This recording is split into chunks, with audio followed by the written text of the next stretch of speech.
Assalamu alaikum, peace be with you. We are continuing to pray for Pakistan and Khalistan for the success of this great mission of Ghazwa-i-Hind, which is not a military battle, but really a spiritual war to establish truth, justice, and above all, love. This is pure Islam, and this is really the teaching of Baba Nanak Sahib and all the Sikh gurus. And I've been told, again, just yesterday, that Maharaj Ranjit Singh, who of course was the king of a vast area, which includes much of modern Pakistan, especially northern part of Pakistan and northwestern part of India, it's essential to understand what really happened in the relationship, particularly of Muslims and Sikhs, at the time of Maharaj Ranjit Singh. This is what I was told. For the success of Pakistan and Khalistan in the Ghazwa-i-Hind, we must understand really what's going on.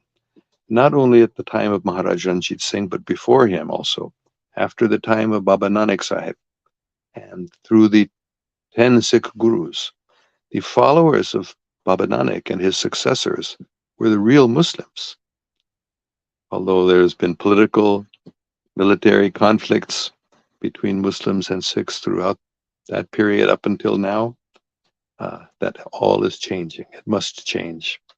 And especially the Muslims of Pakistan must understand that Maharaj Ranjit Singh was a very enlightened ruler.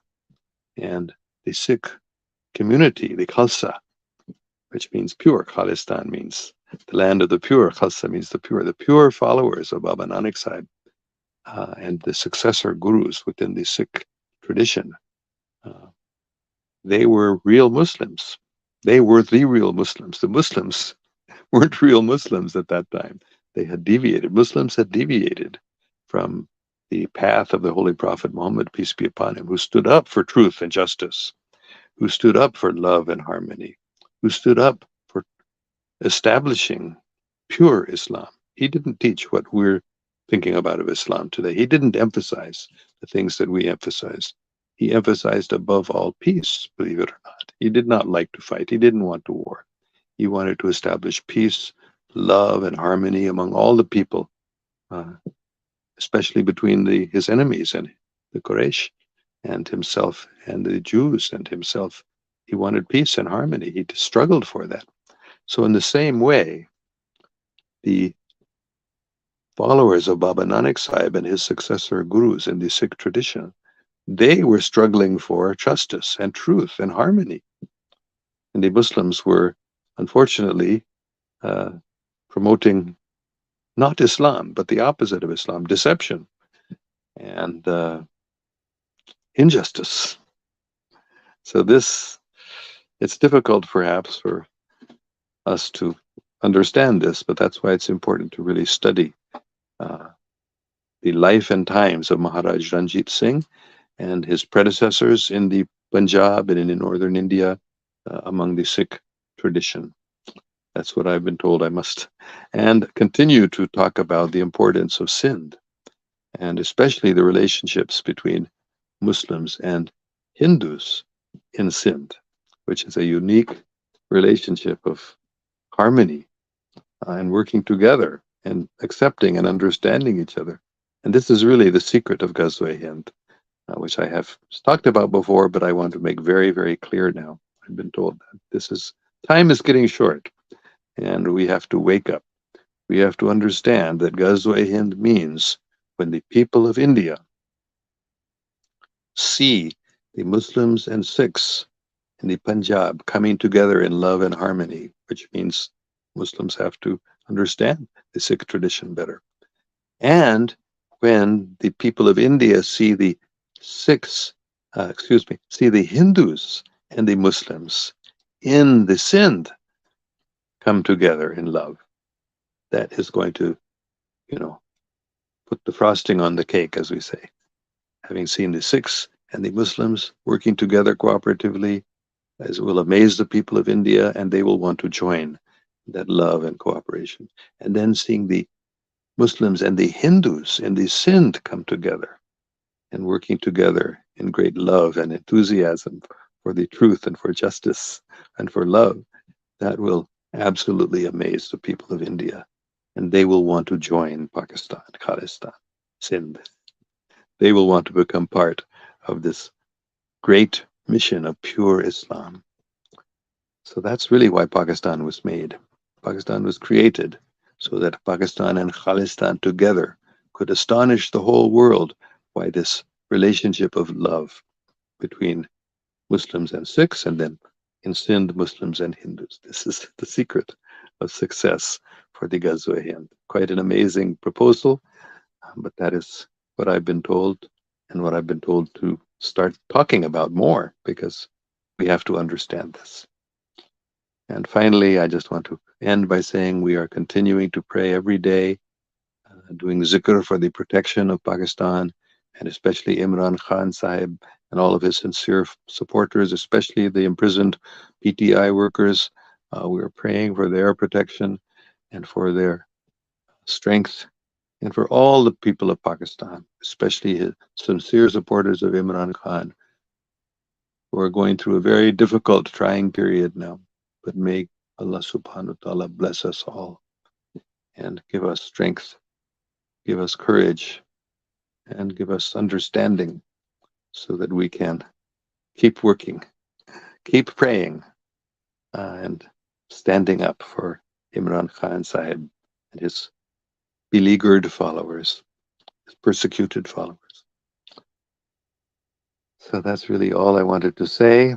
And I'm praying that we can understand, all of you who are hearing me, either live or later.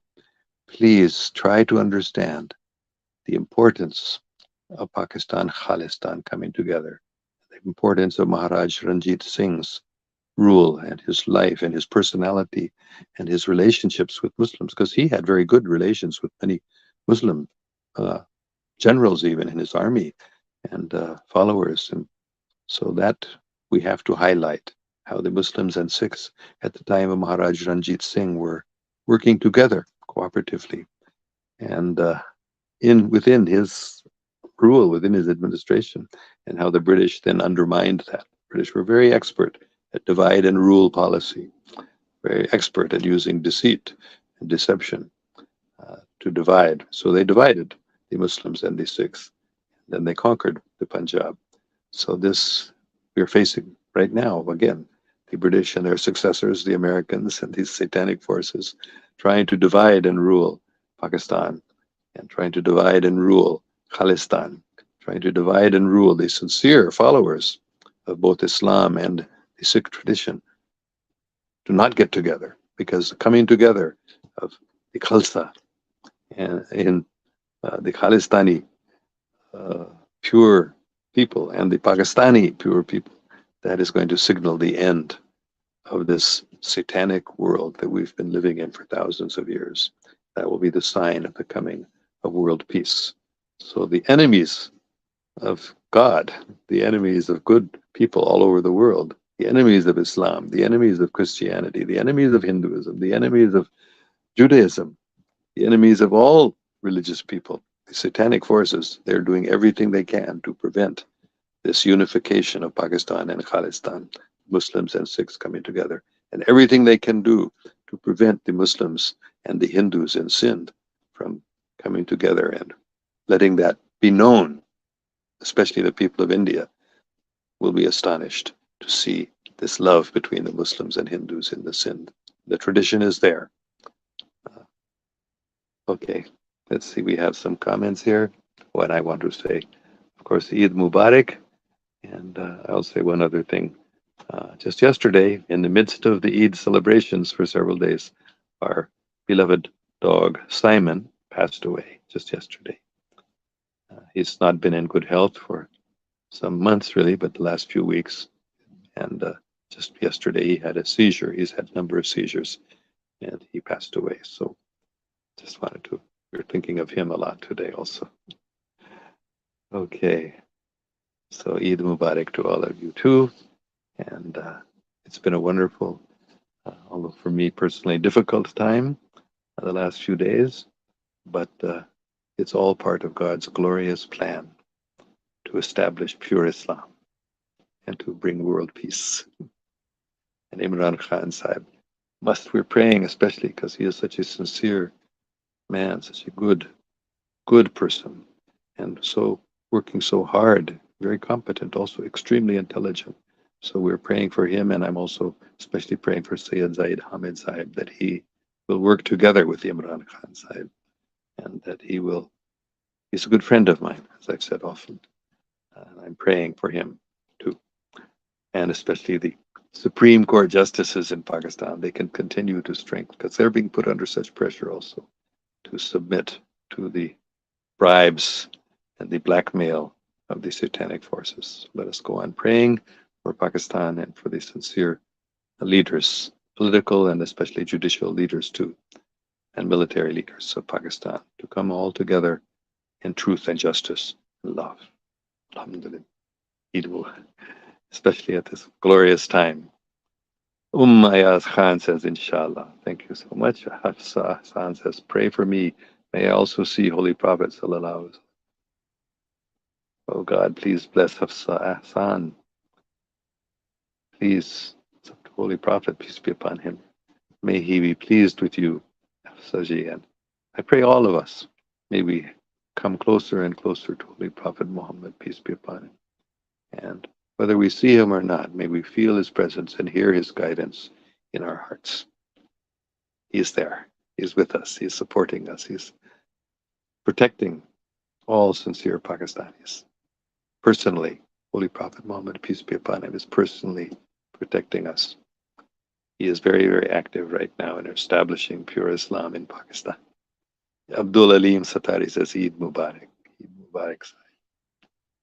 Halka Ahbab Masumia says, sorry dear, but your information is outdated. Ranjit Singh mocked every aspect of Islam. No, you have to study. Don't believe the stories that the British spread about this break between the Sikhs and the Muslims at the time of Ranjit Singh. That was all British propaganda. So please be very, very careful what information you accept. Maharaj Ranjit Singh was very respectful and worked together very closely with many Muslims. Even in his army, even in his government, there were Muslims who were very prominent and important. So please understand, he did not mock Islam, but to speak of every aspect of Islam. Of course, there were some things about Islam that were properly to be mocked, because there were many things that were not Islam, which Muslims were doing. And I can give one prominent example that I've spoken of many times, the idea that Islam is against music. Islam is not against music. Holy Prophet Muhammad, peace be upon him, was not against music. He enjoyed music, especially, of course, spiritual music, but even popular cultural, what we call folk music. Holy Prophet, peace be upon him, enjoyed listening to like the marriage music. And so this is proof. If you study carefully, there was some misinterpretation by Muslim scholars about Holy Prophet's attitude about music, because he was very much against the music that was so prominent in Arabia, which was very debauched music. So that materialistic music he was against, but not against holy music or even what we call folk music, popular cultural music. He enjoyed music in weddings and things like that.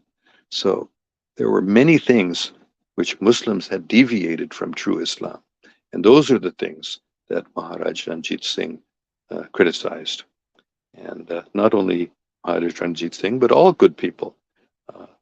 Music is a very, very important thing in spiritual life. Very important. In fact, it said the music is the language of the soul. So music is so important. So those sorts of aspects of Islam, which have been improperly implemented, even, believed and implemented, those things must be corrected. And then we will see how beautifully Muslims and Sikhs come together in Pakistan when we get rid of this British propaganda. We cannot believe that British were expert at dividing the Muslims and Sikhs. And then, unfortunately, getting Muslim leaders, especially ulama, to support that division. That was how they were so expertly doing it. So please don't believe that information. Maharaj Ranjit Singh did not mock Islam. He worked together with good, sincere Muslims. And we must now also, Muslims and Sikhs, must work together. That will bring about world peace. Believe me, that will bring about success in Ghazwa-i-Hind, when the people of India want to join, seeing this love between Muslims and Sikhs. And Halka Ahbab Masumia goes on, Ranjit Singh is the biggest enemy of Islam. He used mosque as a living place for horses. Please study these things more carefully. Maharaj Ranjit Singh was not against Islam. He was against, as we all should be, the deviations from the teachings of the Holy Prophet, which had become, and even now have become more prominent. Since Maharaj Ranjit Singh's time, these deviations in Islam have become even more pronounced. So it is the deviations in Islam that he was against. And please study carefully his life, his personality, and don't believe the propaganda by the British and by other Muslims influenced by the British propaganda. So don't fall prey to this satanic tendency to divide and rule and promote fake news, as we call it today. It's very, very prominent throughout the history of Britain conquering India and Pakistan too. And they're just doing it now. They and their colleagues, American colleagues especially, are doing everything they can to divide Pakistan, not only Muslims and Sikhs, but Punjabis and Sindhis, Baluchis. They're trying to divide Pakistan. So please don't believe all this British propaganda. It really stemmed from the British. They're very expert propagandists. And Abdul Alim Satari says, Sir, kindly pray for my son Hamza. Oh God, please bless Abdul Alim Satari and especially his son Hamza. May they both, and may all their family, and may all of us become sincere, hardworking, brave soldiers in this holy war. This is the jihad that's going on right now in Pakistan. So that is our special prayer for all of us. Okay, thank you all very, very much. Please pray about this. Try, study. Don't study from the British sources. Don't study from the enemies of Maharaj Ranjit Singh. Try to find the sources and study the truth about Maharaj Ranjit Singh. What an not only competent, but kind and loving. And he loved Islam. He didn't hate Islam.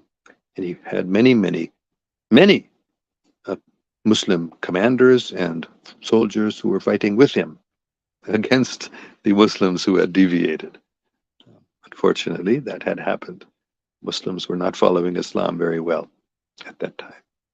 But many good Muslims joined with Maharaj Ranjit Singh in establishing justice and truth and love. And that's righteousness. And that's what Imran Khan Sahib is doing today. So let us work together with him and with the Khalsa leaders today. The leaders of Khalistan today are also fighting for truth and justice. It's a great movement. This Sikh movement really was a movement for justice. And because the Muslims were very unjust at that time, they naturally were fighting against them. Try to understand this. This will be the secret of success for Pakistan, and especially Pakistan Khalistan, and for the whole world. The success of pure Islam will come only when Pakistan sees Pakistan and Khalistan together, see the Muslims and Sikhs coming together, getting rid of all this false propaganda that the British spread, and the Muslims and Hindus in Sindh coming together. And that will be known more. We have to broadcast. We have to let people know this. And then when the people of India and then the people of the world see this unity of love between Muslims and Sikhs and Hindus in Pakistan and Christians also, when this happens, that will be the signal for world peace. Holy Prophet, peace be upon him, told me this when personally, on that same day, 9th of November 2019, when the corridor was opened between India and Kartarpur, that, he said, is the signal of coming world peace. This is our first great success, our great victory in Ghazwa-i-Hind. So try to understand this. I'm praying for you all that you can understand this. Okay, Allah Hafiz.